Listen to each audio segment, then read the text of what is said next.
In this video, I'll guide you through how to share Google Docs with non-Google users. Even if the person you're sharing with doesn't have a Google account, you still have a few simple options to let them view, comment on, or even edit your document. We'll walk through each of those options clearly so you know exactly what to choose and why.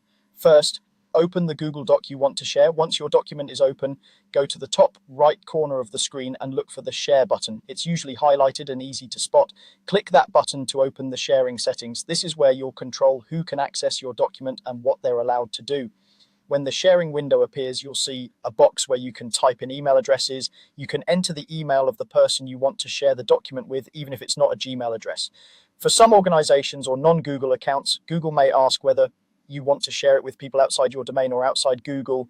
And if you see a message like that, just confirm that you do want to share with external users. However, keep in mind that some non-Google users might have trouble accessing documents shared directly to their email if they don't want to sign in with a Google account. In that case, an easier method is to use a link that anyone can open.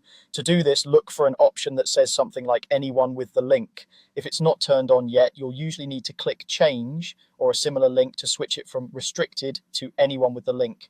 Once you've selected anyone with the link, you'll be able to choose what people can do with your document. This is where permissions come in.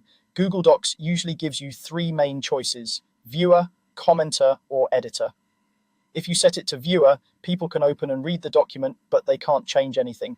This is ideal if you're just sharing information and don't want any accidental edits. If you choose commenter, they can't change the main content directly, but they can leave comments and suggestions along the side.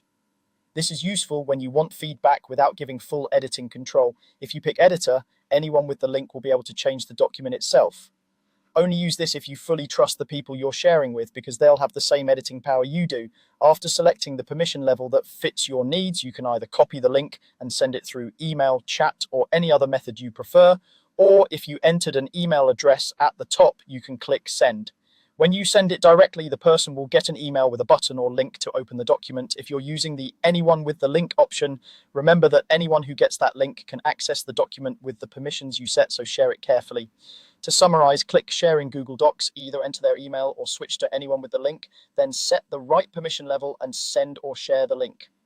With these steps, you can easily share your Google Docs with people who don't use Google accounts while still staying in control of your document.